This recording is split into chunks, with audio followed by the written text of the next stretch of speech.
It's Emil. It's Emil Guillermo.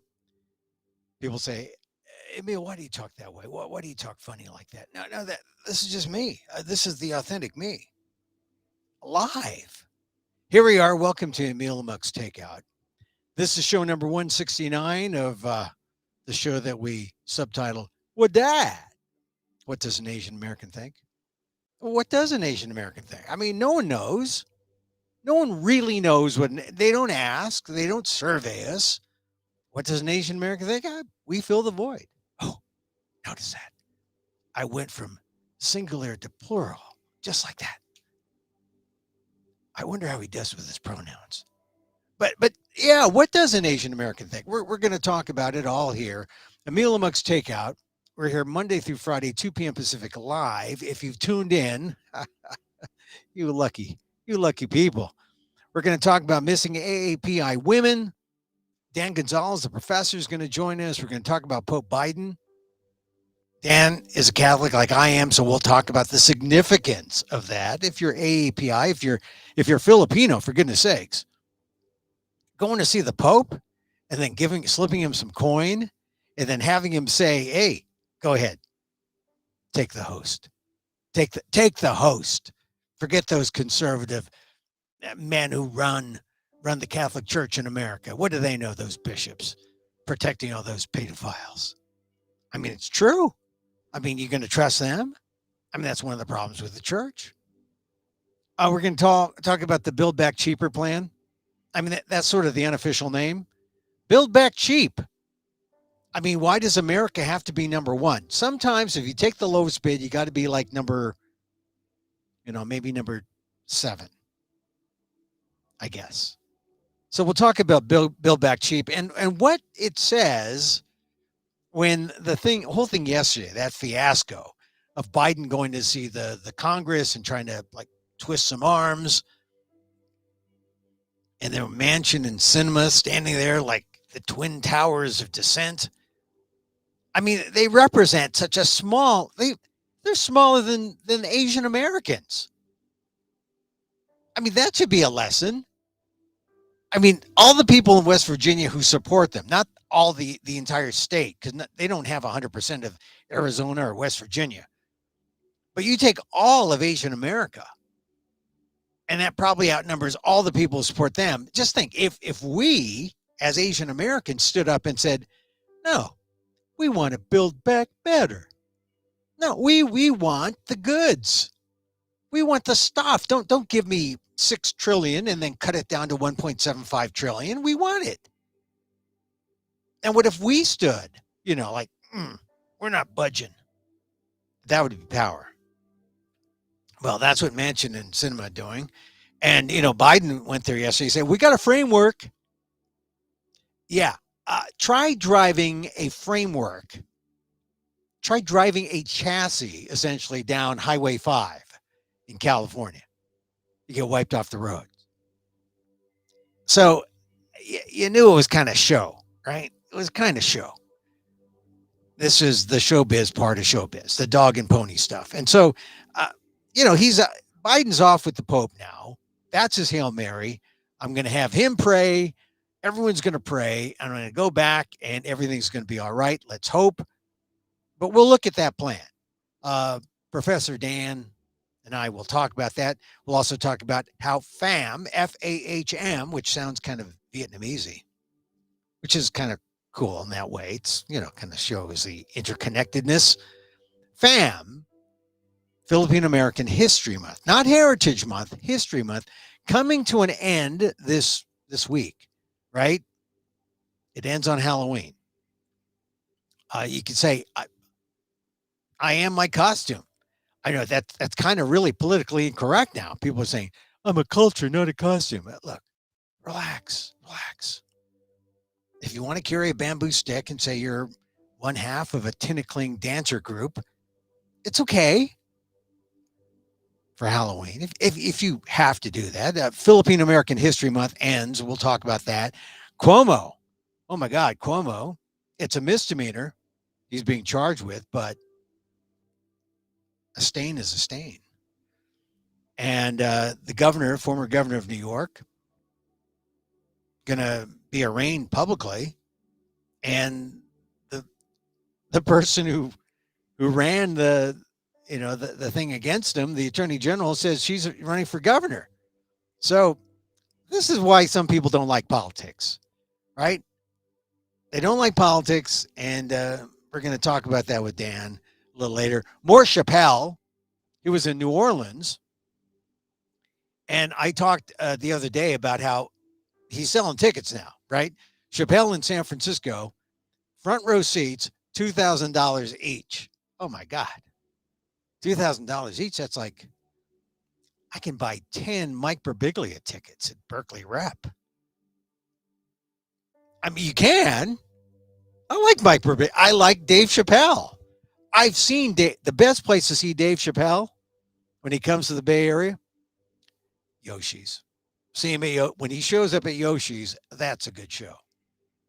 It's intimate, it's small. He comes out. I saw him at Yoshi's a few years ago. I mean, he was big already, but he's really exploded. And now with this Netflix thing, all of it is timed. He's selling these tickets. Chase Center in San Francisco, 2,000 for front row for Dave Chappelle. And in New Orleans, I think last night, I believe it was, the estimate is he took in 1.75 million. One report has it. So he's doing all right. He's not backing down. And frankly, look, I think he's right.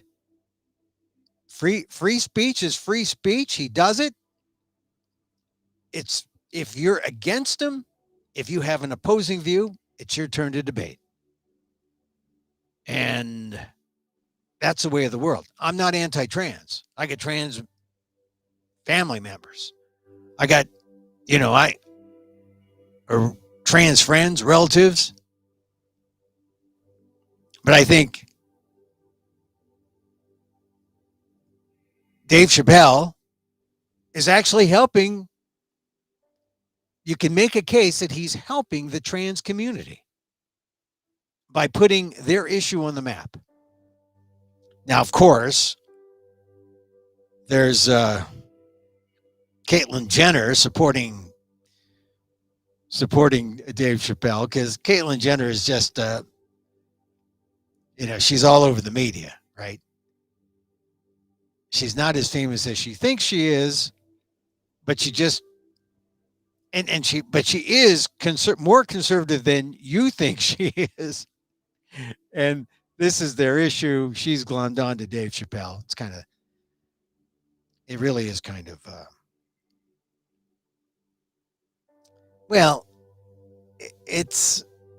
you could see through it. I just saw that quickly as I scanned the news. We'll also talk about Halloween. Let me get to topic A, missing AAPI women.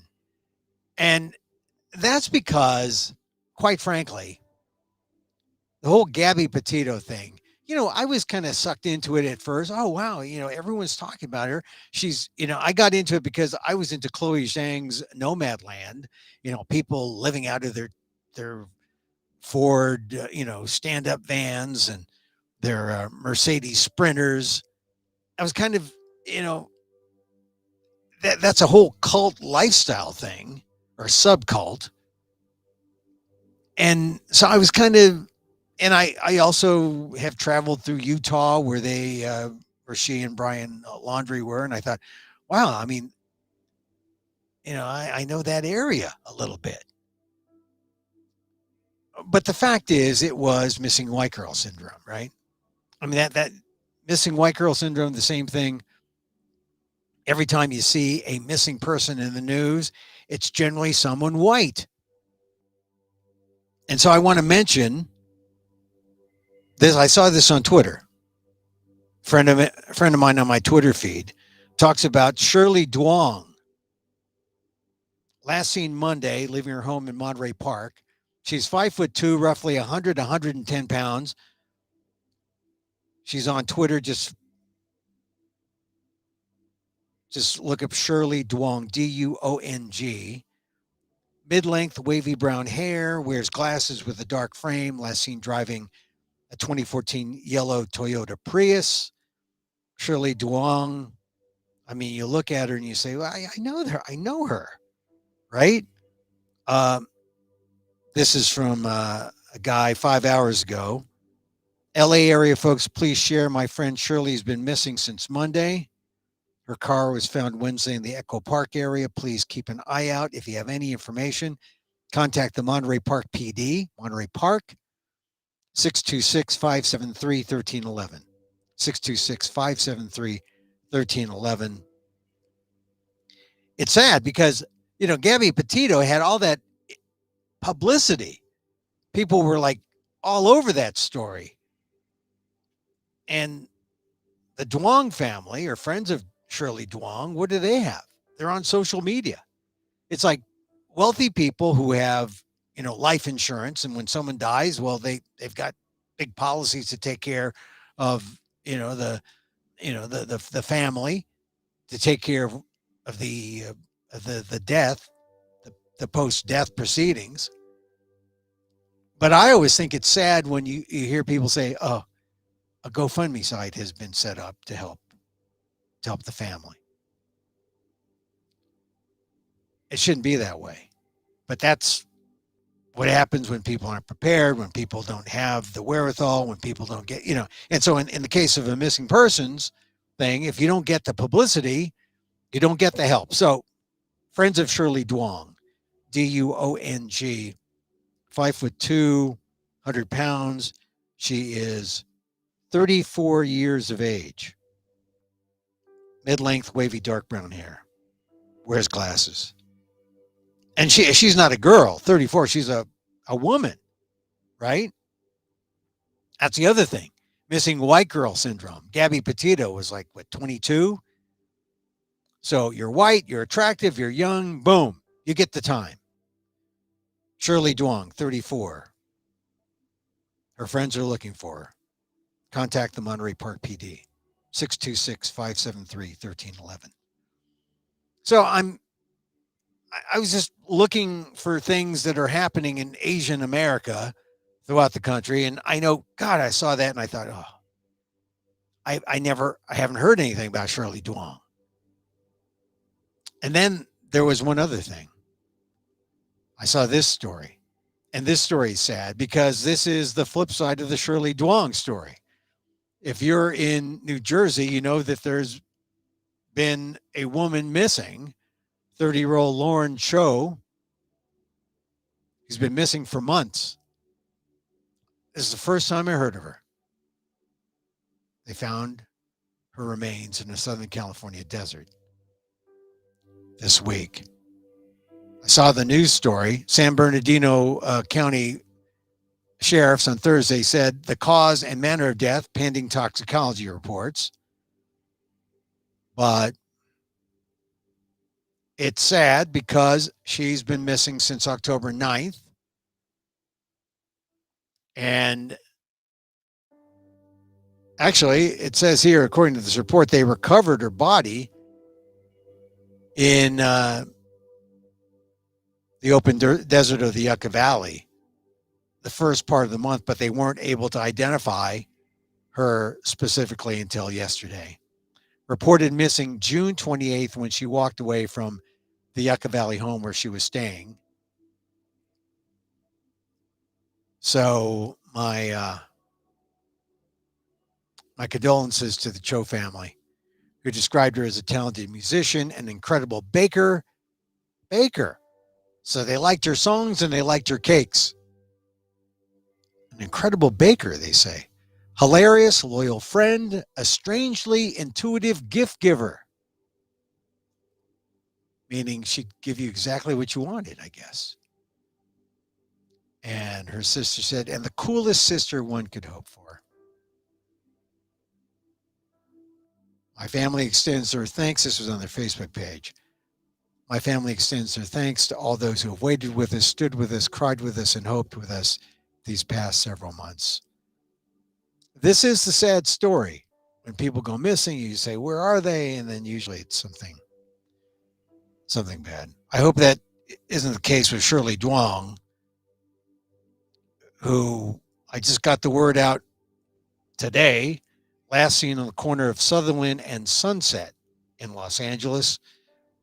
And once again, on the Duong story, you're asked to call the Monterey Park PD, 626-573-1311. All right, so missing AAPI women are, you know, really thoughts and prayers. It's what we got. So some other things I want to talk about. I don't know if our guest is going to be here, but doesn't matter. We got stuff. We got stuff to talk about.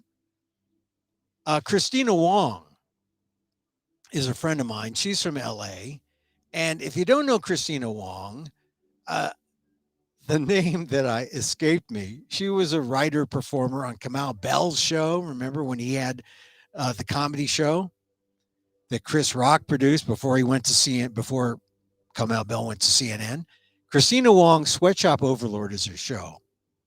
I've seen her live doing bits of that show. I've seen her in person live a year ago, but this is a totally new show. I saw a workshop version on Zoom about 4 months ago, and then she said, I'm going to go to New York to Off Broadway, and she's directed by Che Yu at the New York Theater Workshop. And there's a show today, but she's on till the 21st. I think there's a special BIPOC show. I think it might be today. Today might be the BIPOC show, the Black Indigenous People of Color show. So, but use the term Auntie, AUNTIE, 20% tickets, and you can go see Christina Wong, Sweatshop Overlord. A friend of mine, Leah Chang, sent me, put out something showing pictures of the production, worthy of Off Broadway, probably worthy of Broadway. Christina's funny. She is an in-your-face Asian American woman. Funny, to the point.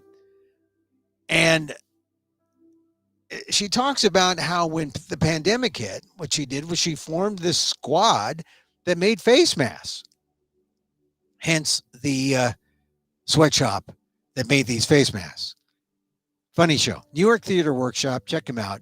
Use the code AUNTIE, AUNTIE, 20% tickets off. Christina Wong. That's with a K. Christina with a K. All right. And one more plug. It is a plug, really. But there's a fella I know, and we both went to we know each other from political circles, but he's being talked about because he's running in California District 39, which is Orange County. And that is the place where young Kim, a Republican, beat out Gil Cisneros, really by a thin margin, 50.6% to 49.4%. And my goodness, she's running again, but she is a loyal Trump Republican. She embraces Trump, and you think that when Orange County flipped, that would be, no, that doesn't mean it's the end, right? I mean, when it flipped Democrat, because it was like traditionally conservative. So it flipped back to Republican, but just by a narrow margin. And now here's Jay Chen. Jay Chen is, now I talked about yesterday when I was talking about Nick Kristof going into politics. He's going to run for governor. Okay, that's not District 39 of congressional district in California, but governor is executive branch, right? But Kristof is just a reporter, just a journalist, just a columnist with a name and a New York Times pedigree. But I said, look, it's clear when you're a journalist, you want to do more, and you get a sense that it's time to do more, time to be more than what you are, and to have an impact aside from just flapping your lips and giving your opinion, presenting the truth. Oh, truth. But truth is important now. It's probably more important to be a journalist telling the truth than it is to be a politician who lies. And yet, Christoph is running for politics or for governor, turning to politics because when you're a reporter, you are not the actor. You are on the side taking notes. And at some point, I'm sure you just feel like, I got to get in there. I got to start throwing some punches. So I'm sure that's what Christoph is doing. So this guy, Jay Chen, he was he started off in the college district down there, Mount San Antonio, I believe. He was an intelligence officer, U.S. Naval Reserve. He's running for the House, District 39, California. And the word is in political circles that the incumbent, Young Kim, because of her Trumpiness, can be beaten. So check out Jay Chen. Just Google him. Jaychen, Jay Chen, a good guy. And you know, I have a lot of friends who run for politics. That's their choice. They're called, right? You do what you do because you're called. And so he's called, and power to him. I hope he makes it, and I hope he takes back District 39, Orange County.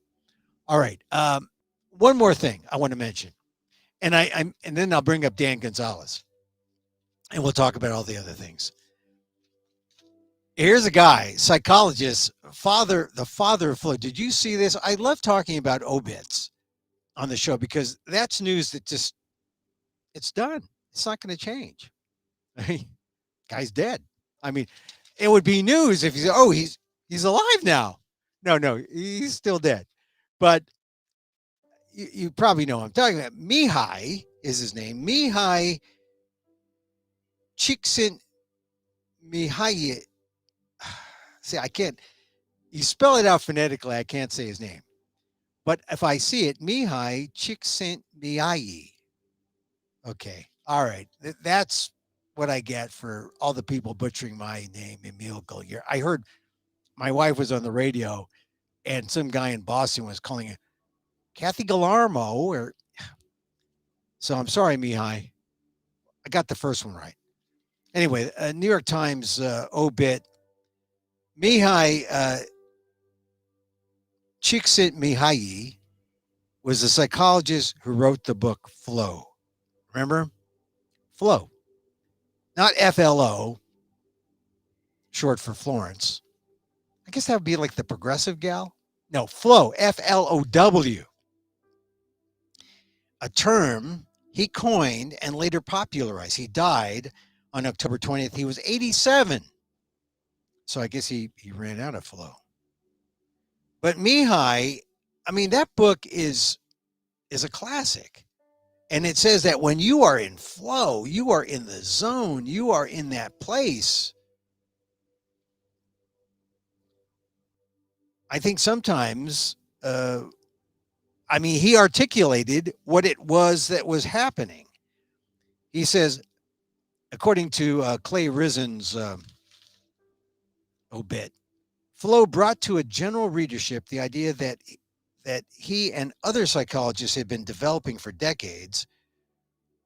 He was not the only person to recognize that people can fall into states of intense focus. He was the first to explain how they did so in empirical terms.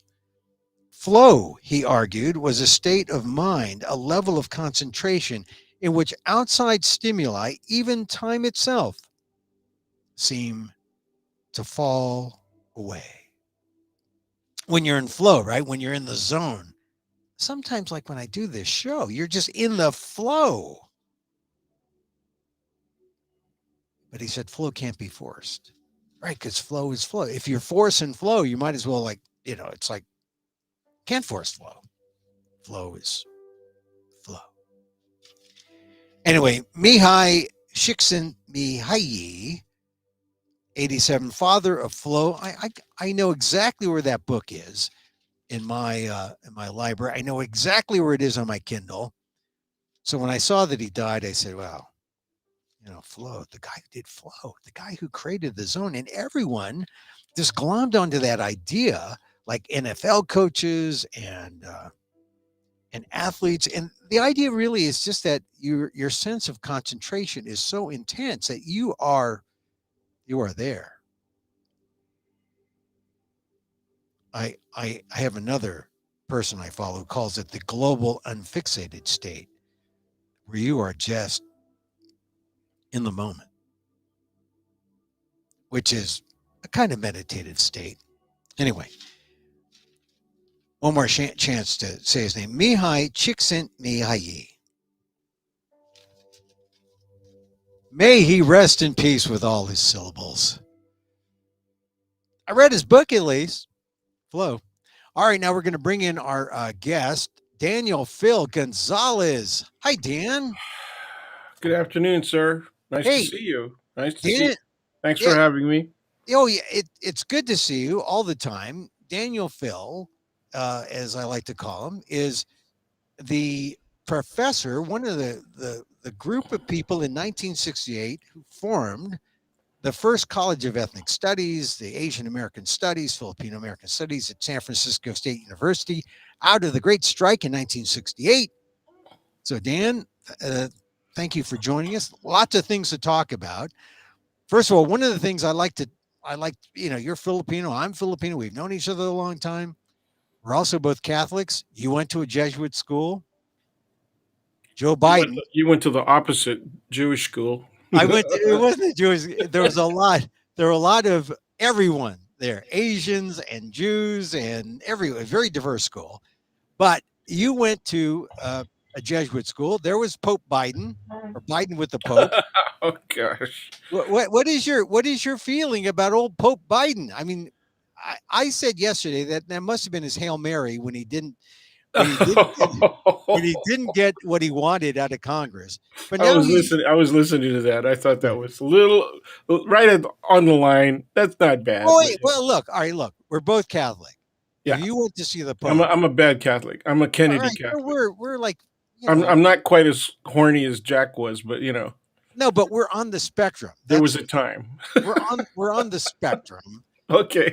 of Catholicism. Yes. And Sometimes I'm more we might devout. not be great practitioners, but we do well. In a way, we are great practitioners. We Yeah, we we don't do the sacraments with the regimentation that you're required to, but I think we. I know you really well. It's been many decades, no, look, and you yeah, you really try to practice true Christian values as we were taught them, and well, so do I.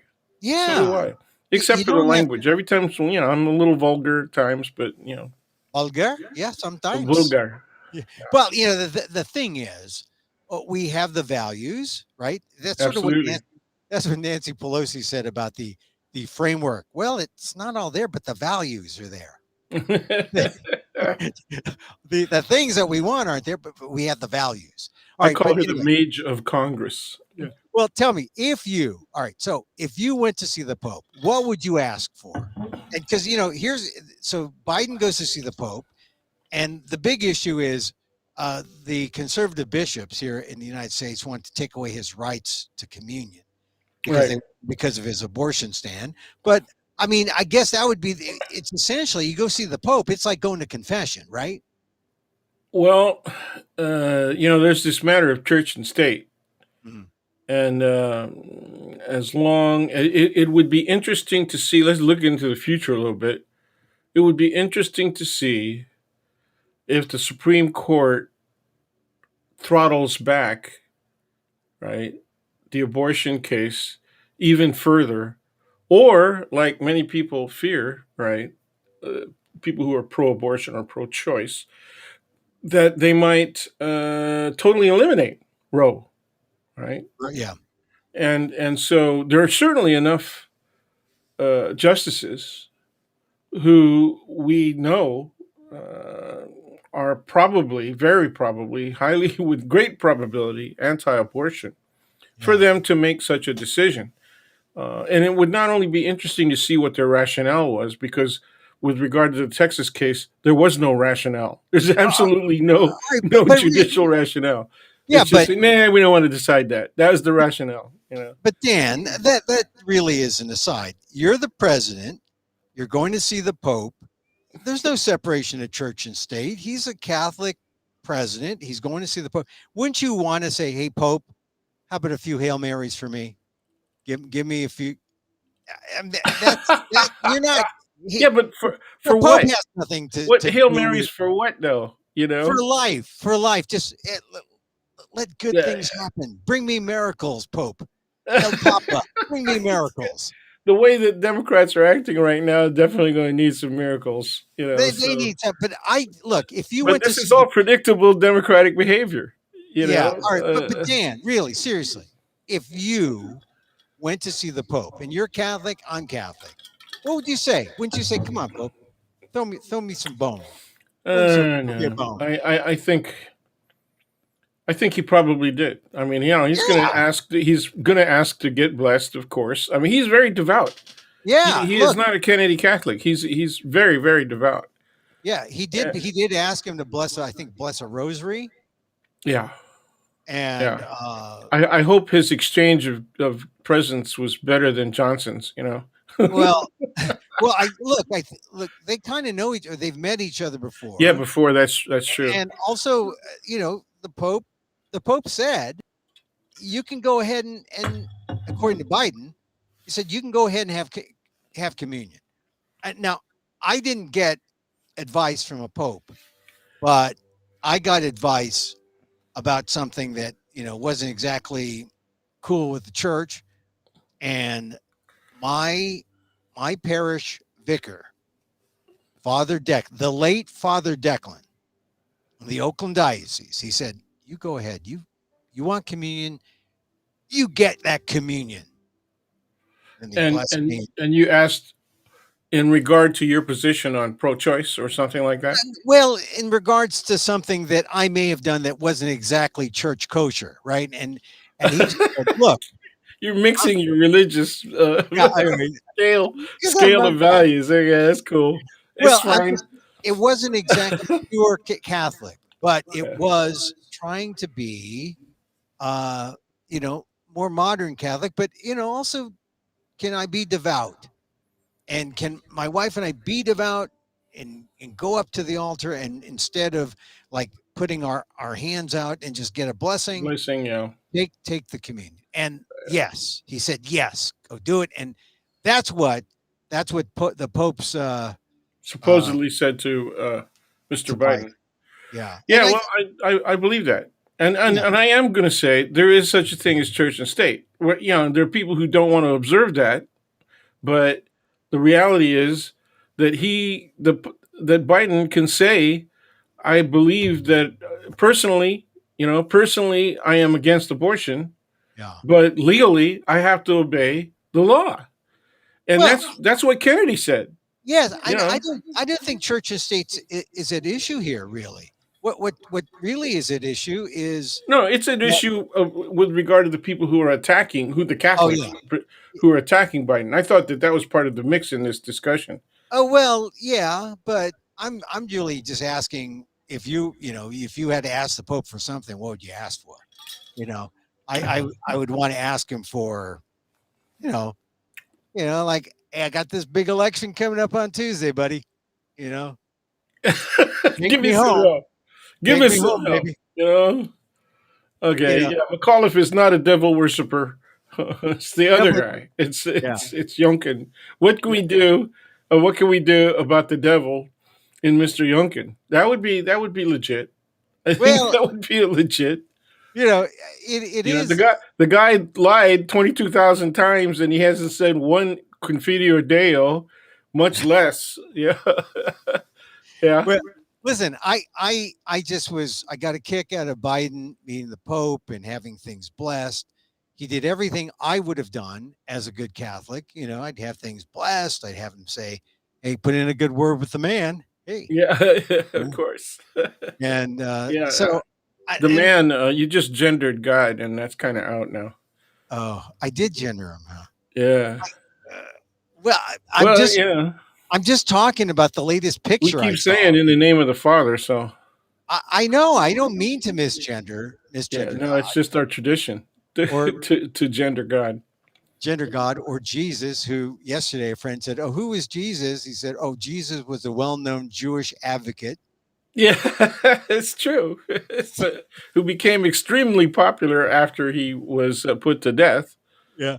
So, so anyway, Biden going off there. We have time to, at some point, to talk about Glasgow and climate change and all the Oh other. yeah. He's going to talk about the G20 and and the Russians and the Chinese not there. But I guess the big thing before Biden left, this bill, right? The Mm. infrastructure bill. Uh, Promising, but getting losing weight. yeah, well, but Getting thinner all the time. all the progressives, look, I think they got what they did. What they it can turn down your volume just a little bit. I'm getting a little feedback. They're they're doing they're getting or they did what they had to do, which was identify the fact that they're the progressives. Everyone sees Mansion and Cinema as they are the icons. They're like blocking this thing that so I think the progressives needed a chance to say, hey, look, we're here and we're holding up for the values that America needs and that the people deserve. And I think yesterday, when they pushed back this vote, I think it was a good idea. I don't think they need to give Biden everything now, although Biden wanted to come with, hey, look what we did in America. He can't do that. But, I think he's got to give the progressive something before they give everything up in the end. Because in the end, I think they are going to, I mean, Pramila Jayapal says she thinks there's going to be an agreement next week. And I think there will be too, because if they don't pass something, Oh you yeah. know, If they all don't the pass something, they're Democrats, screwed for 22. yeah. They're done. They're going to lose both houses. So, It so, but will let's, be back to Obama times. yeah, The but the let's, Republicans will just have to be the party of no, and they're gonna. The scary part is that even if Democrats don't lose both houses, even if they don't lose one house, okay, the Republicans are going to replace. They're primarying a whole lot of their people, right. and there's a lot of their people who have retired, quote unquote. Okay, so and those seats are being primaried or are going to most likely be filled by people in crazy states, in crazy jurisdictions. And so they're going to be people that are far worse than Youngkin, far worse than Cruz, far worse than any of those folks. And they're going to be more like what's her name, Marjorie Taylor the Greene. governor of South Dakota. Oh yeah, yeah. So you're going to get a whole lot of people like that, and that's going to be a problem for a generation. They get to operate. They will operate in public, out in the open. And that's not, but see, people keep saying, where did all this come from? Why did it? And then people blame it on Trump. No, that's been there. It's Yeah. always It's, been it's there. always been there. It's always been there. It's it's Well, it's an eternal factor in American society. That's like saying that the Civil War happened suddenly. yeah. But, It just came up. but but Dan, as long as people had this sense of we're together, we know what's right. Uh, we had we had a sense of civility and doing the right thing morally. Right now, Oh the yeah. things that we did morally have Yes. been questioned, and now, oh wait, you mean we can slap back at that? We don't Oh have to yeah. do that. And that's that's your slippery slope, right? Yep. That's how things got bad real fast. And that's one. I mean, that's one indicator. But here's the other indicator that I was looking at a graphic breakdown of the Build Back Better framework, Yep. uh, aka the Build Back Cheaper chassis that you drive down the freeway and you can't go very far. But 555 billion for clean energy and climate change investments. That's the bulk, right? Yep. Then 400 billion for childcare and preschool, and then child tax, earned income tax credits. That's 200. That's like the majority right there. Children, climate, and that should be the priority. But look at all the things that get Cut. short shrift. Yep. At the very bottom, at 35 billion, Medicare hearing. That's right, Oh, Medicaid. what Yep. did you say? What did you say? That's right. What did you say? Yeah. They don't care about old people Don't here. do that. It's like you're mimicking the elderly, I man, am and the you ain't far elderly. behind me. You're I not am far I behind me. am the elderly. What did you say? Yeah, okay, God, that's it. let me turn up the volume here. What did you say? No, so when I see that at the bottom, Medicare hearing, oh my God. And then what's next? And this is something that higher education and Yep, workforce, 40 yep. billion. They And it cut was that. only and it's only community colleges. Right. I mean, You know, all right. I So mean, as a I years ago I said actually at another panel having to do with one of the great videos that's been done over the years about farm workers, right? Filipino farm workers. The issue, the panel was attended by a lot of union people. Okay. And I said, look, the unions have to reorg and they got to get behind education and they got to get behind. And I said, free education. Okay. Now, yeah, my wife and I, 2 years pre COVID, we just beat COVID, went through Spain and Portugal. Okay. Free education. they have Okay. free education And there. oh, yeah. Spain, I don't know about Portugal, but Spain had free medical care. Mhm. And so I asked our drivers and our guides, what's up with the medical care? Are there problems with the medical care? Do you get stalled? I mean, does it take a long time? Do you have to get in a long line and all that kind of stuff? Mhm. And and they said no, and they gave me examples of immediate relatives and who were treated well under the system and recovered and all that. So this was pre-COVID, and I wish I could contact them. I should contact them and see how they're doing now under the COVID circumstance. But they don't see themselves. They see themselves as being partly socialistic, not Yeah. socialist, but socialistic. Well, And they caring do for the have people. successful. They have coalition government, right? Yeah. And right now we have barely any government in Yeah. American society, Well, and this we is still have people who are invested in. Well, at the state and local level, we got government, right? yeah. But at the national level, boy, they've been falling down on the job for 40 years. Well, and you could see it because the infrastructure is falling That's apart. all you got to do. You just look at the bridges, look at the roadways, look at the potholes, How about the and dams? the dams. They Yeah. were a lot of them were built very shoddily. They were earthen style dams, and they were built very shoddily. And then they weren't really supported very well. We had a dam failure here in Northern California, just Yeah. a couple of years back, and so it pretty plainly indicated that we got infrastructure problems.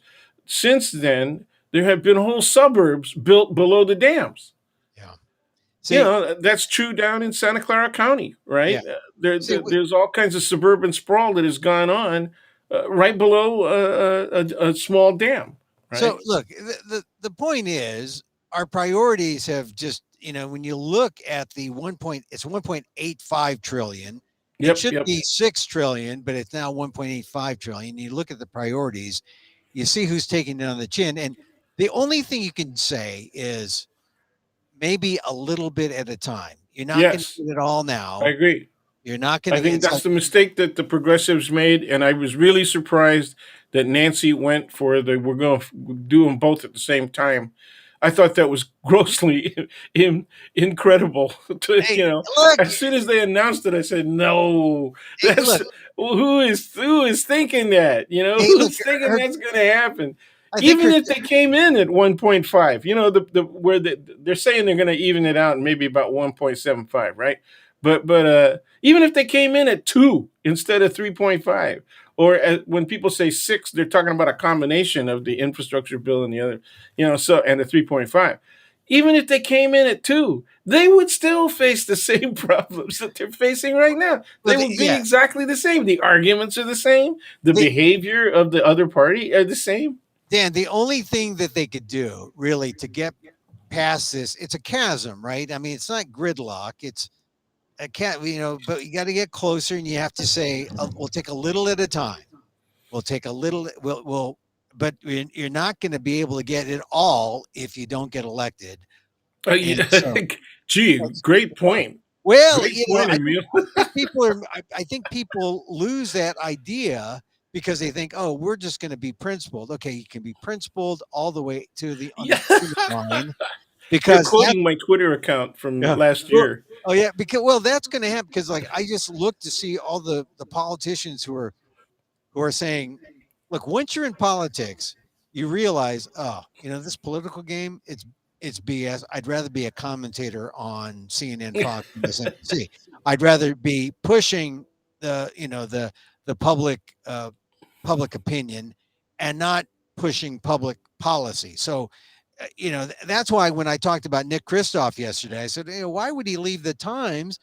A friend of mine said, being on the Times as a columnist You is, got a lot more influence. Yeah. yeah, he said is more influential than being the governor of Oregon. And I don't know. I think that at some point, and you've done some politics, and I've done a little bit, and think at some point you think, oh, do I? And we've had friends who've been elected officials or ran for office. You think, oh, should we do it? Is it worth it? At some point, you got to be called because it's a Yeah. vicious, rotten game. Yeah. And But and well, you know, I've always said, and I teach it in my class this way, that politics is really psychology. You know, and it starts with belief systems in terms of the electorate, and with people who are willing to run for political office, comes down to ego. Do you think, and then what kind of person is going to run? Obviously they have to believe in themselves. And uh, then once you get into that, you get into the possibility of egomaniacal motivations. you see, look, you And need, the last guy, yeah. Well, the see, that's the previous thing. guy, is a pretty damn good example of See, what this you is the could thing, get. Dan. You need a healthy ego, but Yes. actually, the best politicians are the ones who are egoless, the ones who do it for the people who feel called to service. Yeah, but And I don't think there's anybody that's egoless. I think you okay, have to have some level. I'm talking about the You know, fantasy, you know. Dan. See, The egoless people fantasy. die on the cross. That's what happens, right? Okay, let me give. Remember what happened at Gethsemane, right? That's a Yeah, that's a yeah. confession of ego. The man All right. was going through some stuff. But here's the thing about every That's the basis successful. for the Olive Garden restaurant chain. Oh, is there that? Oh, yeah. Here's the thing about every successful politician: they are not saints at the top. And if people who get out now, you know, like Kinzinger, Kinzinger Yes, yeah, he's not going to run. I don't blame him. He's been beat up. He's in the wrong party. Um, Liz Cheney, she's going to stay. I guess she's going to fight. But the way things are polarizing now, I don't. I don't know. I don't know about politics. It's easier to be on the political opinion side or the policy side rather than the policy side, rather than the elected side. All right, wait. One last thing about the bill. Immigration, $100 billion. That's in there. That's sort of like toward the end. But it doesn't seem like they're going to pass immigration laws I mean, they were hoping for money for DACA, and it doesn't look like, I don't know, is that 100 million? Is that some of well, a that? lot of Republicans were pro DACA, at least that. Quite a few Republicans were pro DACA. So I think what could happen is if the Democratic Party does not lose the lower house, okay, and if they maintain at least a close proximity to half in the Senate. Mhm. That's going to be a signal to the Republicans that they have to compromise on some issues that they do find common ground on, and I think that would be the one. Yeah. See, there's a Wolf, a Professor Wolf that he's got his own radio show that comes on some of the more uh, radical and progressive radio. And what his analysis is really good. He said, "Okay, you're worried about what's going on with the economy and inflation, and he goes, two things are happening." And I agree with him completely. I wish I'd have said this stuff publicly first. Okay, I was kind of saving it up for my class next semester, but What is but but he says two things. One, the companies, right, that were hurting for the last 18 months, almost 2 years, right, Mhm. they're making up for that loss by charging more. It's Oh, yeah. really simple. Yeah. It's really simple. What did the oil companies do during the crises of what, 74 and 78, right? They charged more. They They made a just passed whole lot of money. they passed it on. Yeah, Yeah, here's and then they blamed it on the Arabs and the oil exporting countries. Remember that? They yeah. said, "Oh, no, it's about OPEC, man." Well, hey, here's the other thing that's disappointing about all this money thing. Like, how are you going to pay for it? And they were going to charge the billionaires, and then I guess the Tax them billionaires on act. wealth instead of income because they Yeah, never report income. They report like less income than you and I, you right. know? But now that's out, right? They're not going to do that anymore. I Well, think that they're gonna have to do it sometime. How are you gonna pay for it? Somebody's well, got to get taxed. see, I think and then that's how the release of the Pandora Papers before a couple weeks before. I mean, Right, it's right. intended to show people that yay, you got to tax the people who aren't taxed. Like Biden said yesterday before he left, he says it's about fairness. Pay your fair share, and it is about fairness. So It is. But the right has said that's anti-capitalist. That's socialism. That's uh, and I had these kinds of discussions with friends of mine. Some of them who were also strike veterans. In yeah, fact, there were venerated leaders of the strike that were much more admired than myself. yeah, And I said, all they got to do is say it's socialism. And yeah, people who can't even spell it will go out and vote for them, you know? yeah. Social. There's an H in there somewhere. Socialism. Yeah. Hey, so Dan, in our time remaining, because I appreciate you being on here and to talk Yeah. about No, these issues, thanks. but a couple things political have come up. I guess the Cuomo thing. He's a misdemeanor charge is going to be filed. He's going to be appearing in court, get arraigned. I don't think it's going to come with jail time. He could if they threw the book at him, Yeah. get a year, but probably he's going to get probation. But that a friend of mine asked me about this, and I said, "Well, this is really another one of those sign of the times, right? I mean, it wouldn't have happened 10 years ago, 15 years ago, Yeah. Yeah. but it's happening. Yeah. I think it's fair. People are going to question this as a political act, right? Again, it's kind of vengeance from all of the people who were mistreated by Cuomo, and evidently there's a very long There's a line. lot.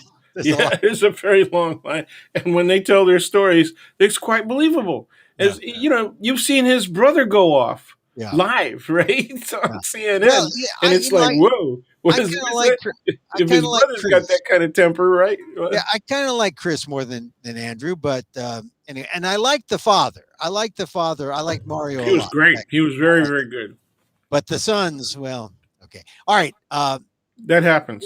The last issue, FAHM, the FAHM, which could be kind of like a kind of a Vietnamese Well, thing. yeah, we got a month. We got a Yeah, month, man. but It FAHM, overlaps with Latinos now, Latinx, but yeah, the Filipino American History Month is ending, coming to an end.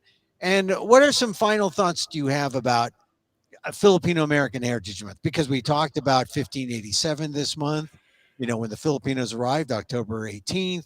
We talked about Larry Itliong early have on. have have we ever talked about why we renamed it Heritage when we originally? No, it's history. Yeah. Oh, that's more like it. Yeah, Yeah, it's it's got to not be heritage. history. I And see, say, here's the problem. All yeah, right. There are all kinds of activities, especially in the Bay Area, right, and LA, where there's high concentrations of Filipinos. The yeah, West Coast generally, Seattle, a little bit in New York, a lot around Virginia, New Jersey, places like that, and then obviously in Hawaii. Mm. A lot in Anchorage, actually. There's a really Oh substantial yeah, population big of Filipinos Filipino. in Anchorage, right? Yeah. But what I see is a little bit of history and a whole lot of culture. Yeah. All right. So people, again, there's a tendency to not want to do politics. Okay, which is how you get history. History is about people competing for power, right? So people who win get to write the books. We know that old saw. Yeah. Okay, but a lot of Filipinos really don't know their history. They And one of don't. the complaints that the dearly beloved and long past Cordova, Fred Fred Cordova. Cordova, used to say was the thing that he really was upset about the post 65 immigrants was that they ignore the history that existed before their arrival. Yeah. And I think that's still true.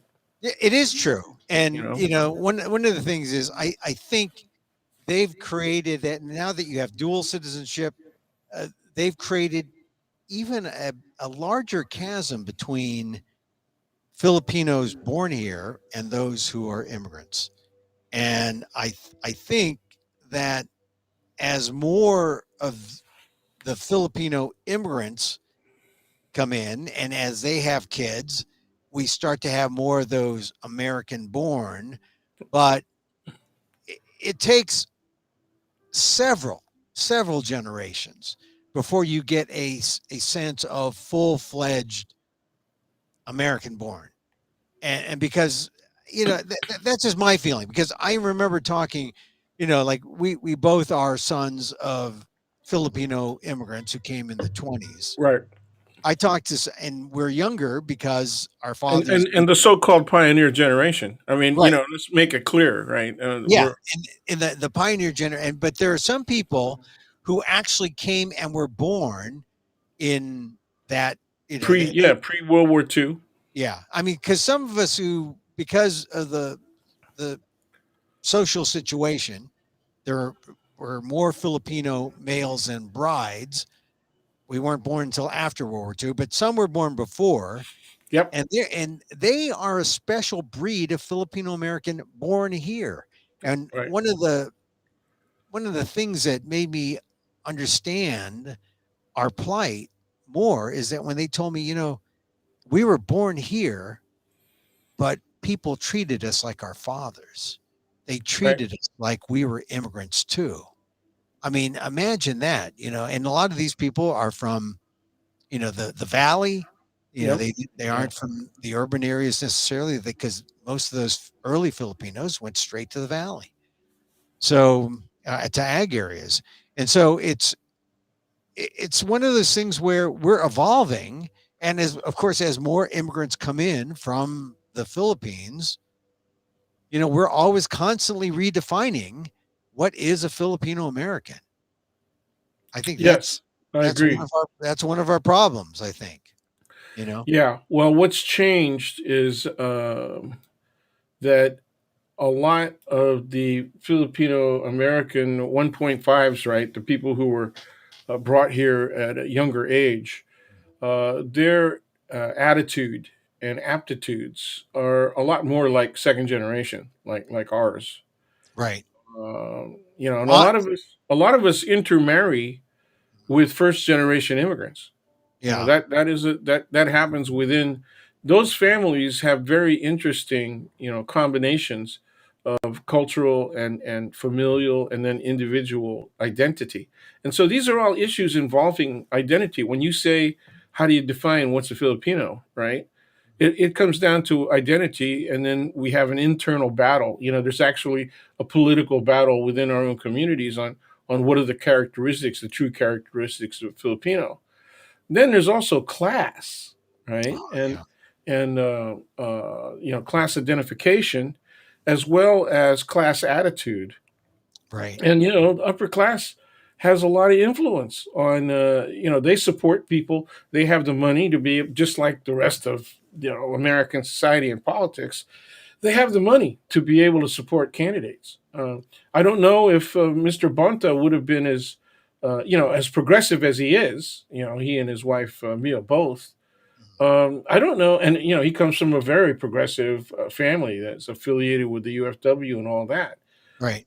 His mom and his parents, and so I don't know if he would have been as successful if he didn't have the support of some people who are part of the social and economic elite of the Filipino American community, who are themselves first generation immigrants. A lot of the wealthiest people in our community Mhm. are first generation immigrants. So you're talking about the doctors, lawyers, Yeah, the entrepreneurs, yeah, Mr. entrepreneurs. Yeah. Mr. Banatal, Yeah. and then people who married into that situation, Loida and Nicholas, right? Yeah.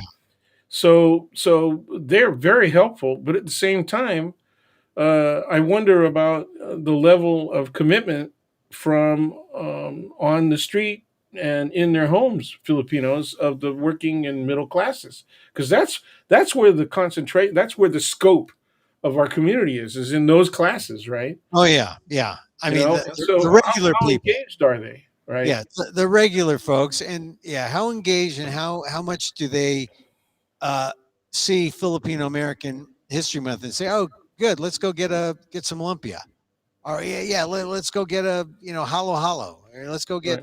get some crispy pata or something. Yeah, It's like and then how good is it and how authentic is it, right? right, right. We have all the issues about authenticity. No, that's Yeah, not right. yeah, that's the debate, My right? grandma's is better. Yeah, that's the debate. Everybody's grandma's is better, man. Yeah, that's the debate. The debate isn't about history. The debate isn't about Marcos, Yeah, yeah. Marcos, And any of it that. still is. It is unfortunately about Marcos because they're coming back, man. They are coming back. I don't know where. Let's check and see where Manny's money's coming from. Well, here's what I say.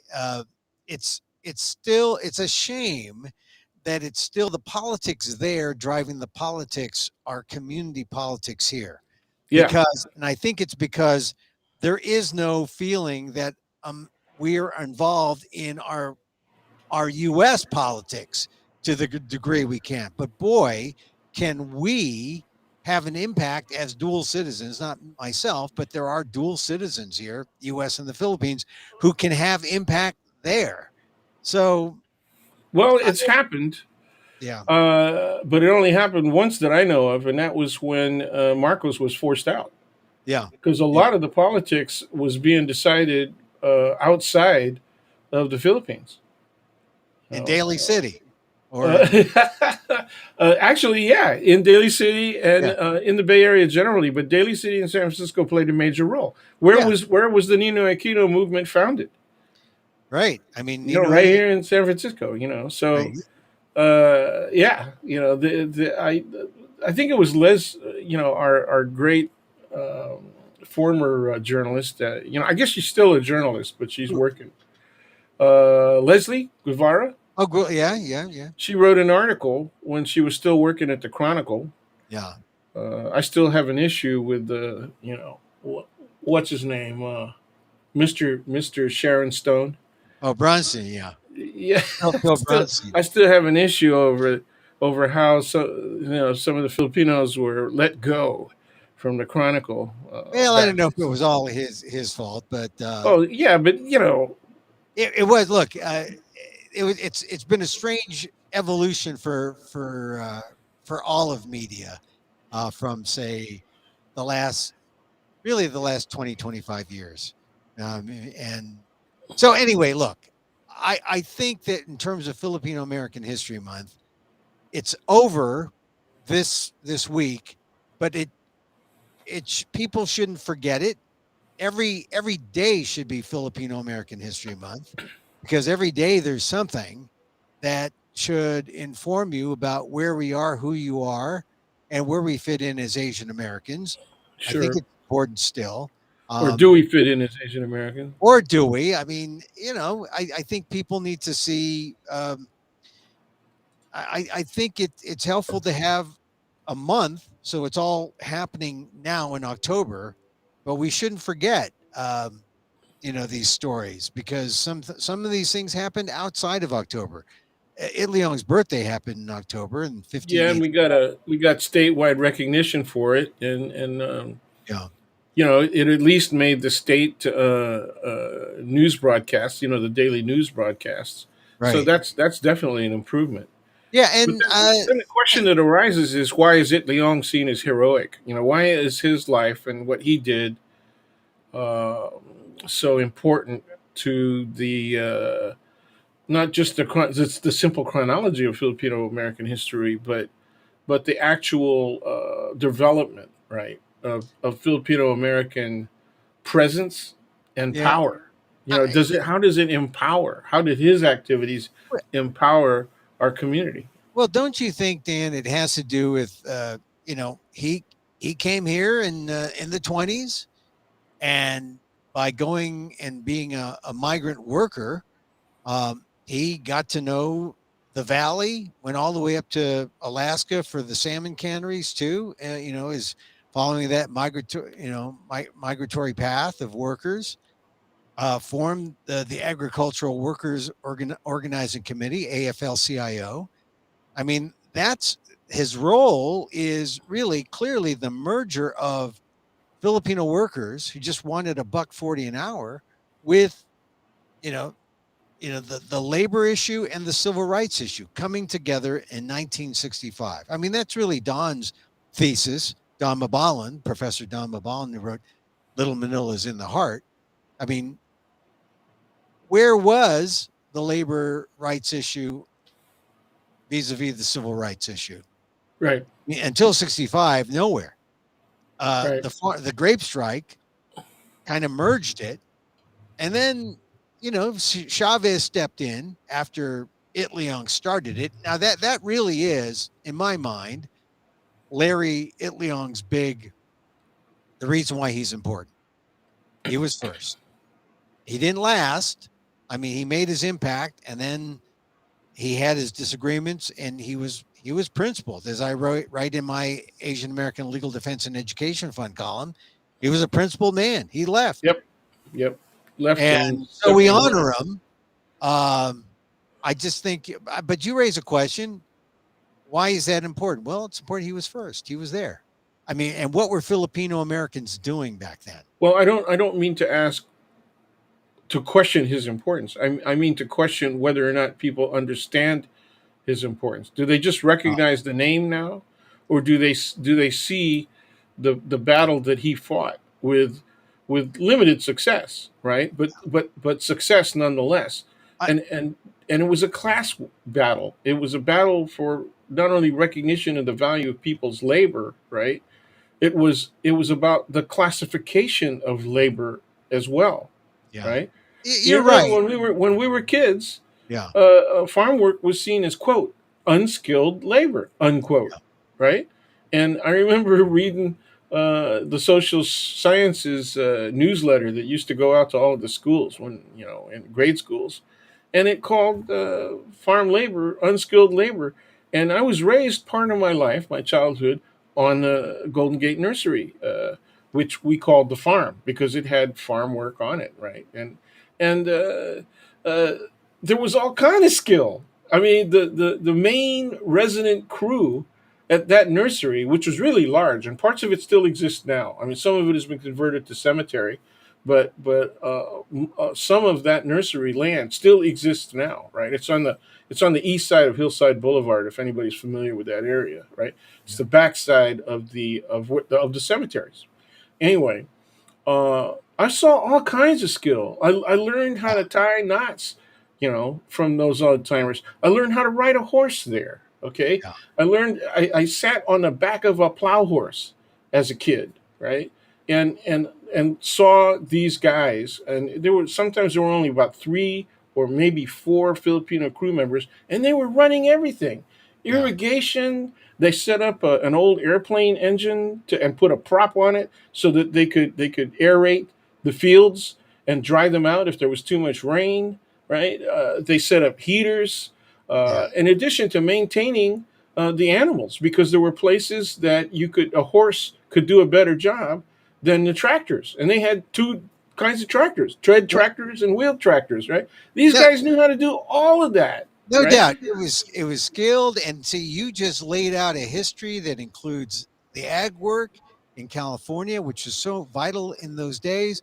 My father didn't want to go to the fields; he stayed in the restaurants, and he was a Right. cook. Another set of skills. Another Different set. set of skills.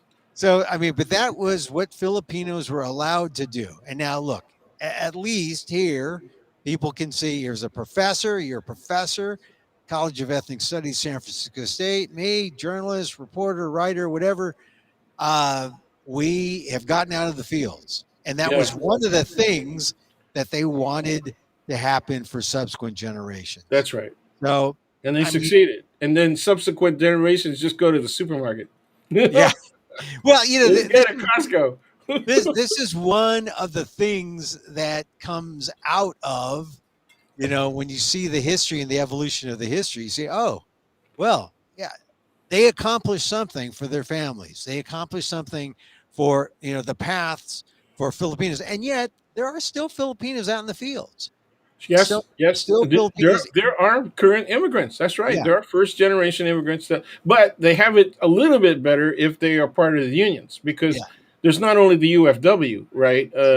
When Larry left, a lot of people were leaving the UFW, for the same reasons that Larry was criticizing the yeah, UFW, and they joined the other unions.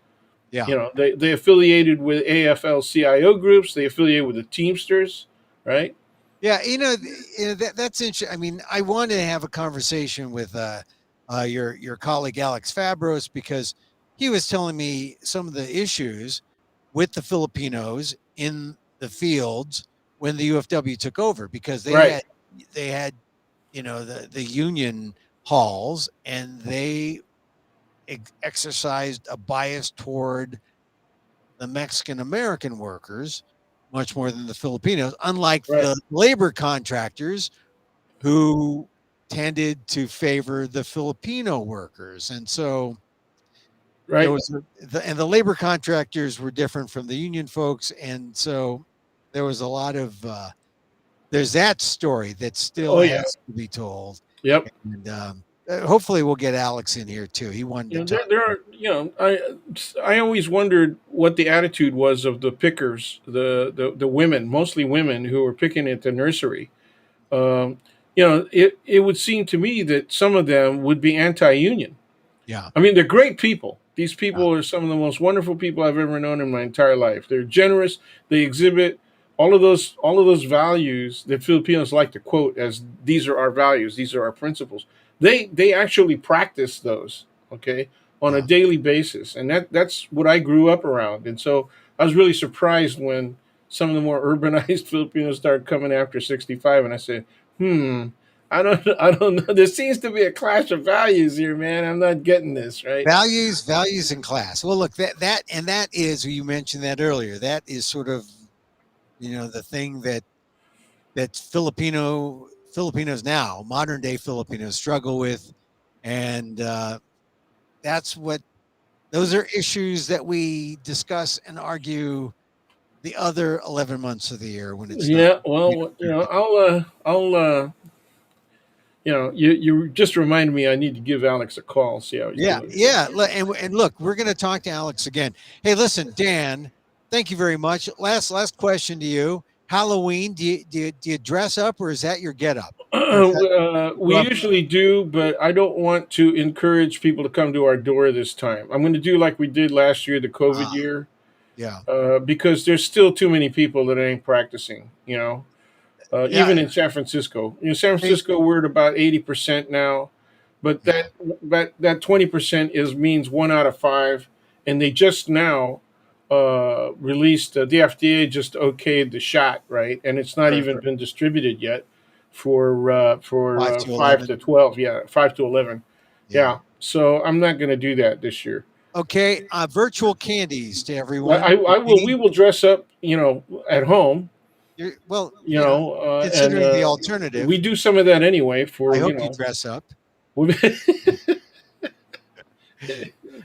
sometimes it, Dan, it can revive marital relations, I yeah. mean, Happy Halloween, Dan. happy Happy Halloween to happy you. Don't pre eat too much Halloween. candy. I saw. Can you explain to me why people like those caramel corn teeth? Oh, Those I things. don't like it. Oh my I God! Why don't do like they like that I stuff? don't like this. I'll Yeah, tell you, I have been my dietary habits have changed.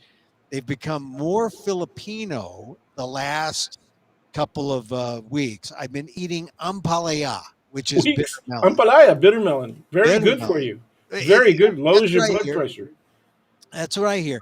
I've been eating it because it just, there's something about a Filipino eating bitter melon during Filipino American History Month. That sounds, uh, it's Makes you kind of feel you're poetic. in contact with your ancestry. Yes, it's Just like kind of, Sam Tagatak. Sam's still alive too. Sam Tagatak called it, and he would do this gesture when he mentioned the words. This is the phrase, ancestral unconscious, and he would raise his hand. Ancestral unconscious. He's I'm, a I'm, great guy. I'm telling you, ampalaya. That's my. Yep, Hey, Ampalaya. Dan, listen. Happy Halloween. We love that stuff. I'll check with you next week. Thanks for being on Emil Amok's Takeout. Hey, next time you're on the peninsula, man, go to Fat Wong's in San Bruno and have their ampalaya. And you can get anything with it. You can get pork with it, you can get chicken with it, or Fat one. nothing. Or Tofu. nothing. Tofu. And just have I cook it with ampalaya nothing. with black beans. It's fabulous. Really, really good. I cook mine with nothing really. I just like chop up the ampalaya Right. and that's it. I make maybe a little soy sauce and that's it. That's Yeah. it. Yeah. I'm a purist. All right. Try it with All right. black bean or red bean sauce. All right, man. All right. Happy end of Filipino American History Month. Yeah, we're looking forward to doing it again and continuing to do it right all through the year. Every day is Filipino American History Day. That's what I'm pushing for. All right, Dan. Take care. Dan Gonzalez, professor, San Francisco State University, College of Ethnic Studies. Good friend of mine. And listen, that's it for our show today. Thank you for listening. I'm Emil Guillermo. You can email me at emil@amok.com. We call this the Micro Talk Show of the AAPI and the AAXs and the ALLs. All's the rest of you. Yeah. And, we're here 2 p.m. Pacific live until, as long as we can stand it. Hey, you can read me at ALDEF, the AALDEF.org/blog, the Asian American Legal Defense and Education Fund. That's pretty wild. I talk about Larry Itliong and General Colin Powell. Itliong had principles, Powell had medals. That's why I say, hey, if you're so inclined, far be it from me to say, don't do this, but you can always Venmo me at Emil-Guillermo. Emil-Guillermo. That sounds familiar. Venmo, yeah, Emil hyphen Guillermo. We do this ad free. You can help support these efforts here. Follow us on Twitter, where you can also see the show. You can see the show on Twitter if you like. Do you like their thing? Do you like their interface? If you don't like their interface, well then don't. but but check it out. Check it out. At Emil Amok, EMILAMOK. See more at amok.com. Hey, look, this just broke. The Supreme Court refused to block Maine's coronavirus vaccine mandate for healthcare workers. They refused to block it. So I guess there is a mandate on for healthcare workers in Maine, good old Maine. Several had sued on religious grounds. So get with the program. 3 conservative members issued a healthy dissent. And guess who the 3 conservatives? Thomas, Alito, and Gorsuch, saying the majority had gone badly astray. But the rest of them said, hey, this is a reasonable thing in Maine. So it was the 3 conservative justices were dissenters. And let's see, the rest approved. So that just came across the wire right now as I speak. So I mean that's a good thing to cut into our our bye-bye to talk about that. Let's see, what else? Monday next week, some big things coming up. We got Tuesdays, that big election in Virginia. We'll talk about that. Um, and you can come here, like I say, be here, bang the gong now. You can hear it.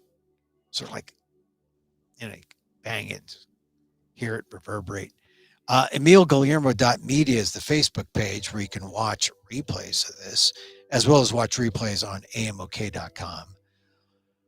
Wow, what a week, huh? We started out with hate crime stats and, Larry Itliong's birthday.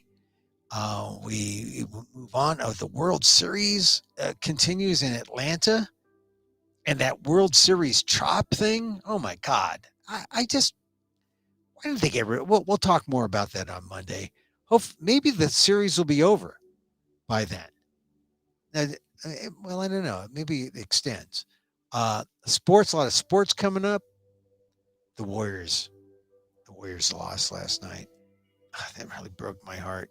Stephen Curry missed like the last 6 shots he made. Every time he shot, he's going to. Hey, look at sports, right?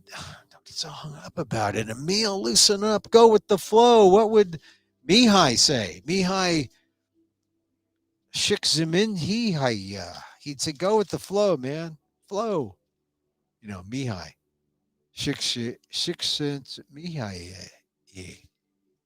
Oh, I love his book, Flow. Stay in the flow. It's meditative, right? I mean, and that's sort of the thing that, look, I don't want to seem like a Johnny come lately, but, regular listeners of the show know I've discovered meditation. I mean, I didn't personally discover it, but for myself, and it's made all the difference.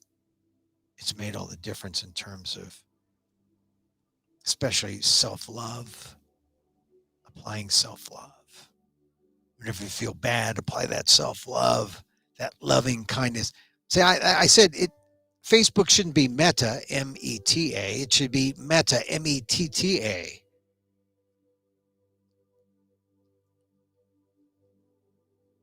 Loving kindness. If they approach business with a sense of loving kindness, they wouldn't be the crappy company they are now. And I say that as a person on Facebook now. But they have some problems. How do you make money and still be a good person? You could. I mean, do you have to make $86 billion? I mean, a year? I mean, really? I mean, does it have to be unfettered capitalism? Can't you just have fettered capitalism? Isn't that enough? Anyway, meta, M-E-T-T-A, loving kindness. That would have been better. But we don't get that. So we make do. Anyway, if you've reached this long, this part of the show, I get kind of meditative here. And I say, thank you. Thank you for being here. And as I wish for me, I wish for you. May you be safe. May you be healthy. May you be happy. And may you live with ease. See all the shows on the weekend, binge, listen, watch. They're all on all the different platforms. Till next time, Emil Guillermo here. Mahal Gita.